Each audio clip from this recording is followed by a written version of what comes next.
നാളെ നാട്ടിൽ നിന്ന് ഇത് കണ്ട് കയറി വരാൻ നിൽക്കുന്ന മീൻസ് ജർമ്മനിക്ക് പോകാൻ നിൽക്കുന്ന ഒരുപാട് സ്റ്റുഡൻസ് ഉണ്ട്. അവർക്ക് ഇത് ഹെൽപ്ഫുൾ ആവും. ഒന്ന് പറഞ്ഞു കൊടുക്കാൻ പറ്റുമോ? ബാക്കിയുള്ളവർ പറയുന്നത് കേട്ടിട്ടുണ്ട് ഈ ടെൽക്ക് എക്സാം എഴുതിയ പാസിംഗ് റേറ്റ് ഉണ്ട്. അതുപോലെ തന്നെ ഗോയിത്തെ നമ്മൾ നല്ലപോലെ പഠിച്ചെഴുതാത്തതിൻ്റെ പ്രശ്നമാണ് ഈ ഗോയിത്തെ എക്സാം കിട്ടാത്തതെന്നൊക്കെ പറയുന്നുണ്ട്.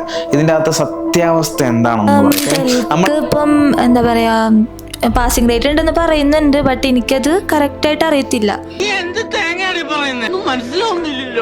എൻ്റെ കുറച്ച് ഫ്രണ്ട്സ് എഴുതിയിട്ടുണ്ട് എക്സാം ടെൽക്കിൻ്റെ, പക്ഷെ അവരൊന്നും പാസ്സായിട്ടില്ല എന്നാണ് എൻ്റെ ഇപ്പോഴത്തെ ഒരു അറിവ്.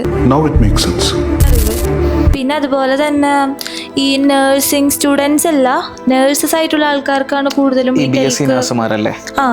BSc നഴ്സിംഗ് പഠിച്ച് അവിടെ നേഴ്സായിട്ടുള്ള എന്ന് വെച്ചാൽ നമ്മുടെ നാട്ടിൽ നിന്ന് പോകുന്ന ആൾക്കാരുണ്ടല്ലോ, അവർക്ക് ഈ ടെൽക്ക് ഓക്കെയാണ്. സ്റ്റുഡൻസ് അങ്ങനെ പോവാറില്ല എന്നാണ് എനിക്ക് തോന്നുന്നത്. സ്റ്റുഡൻസ് വലുതായിട്ട് അറ്റൻഡ് ചെയ്യാറില്ല.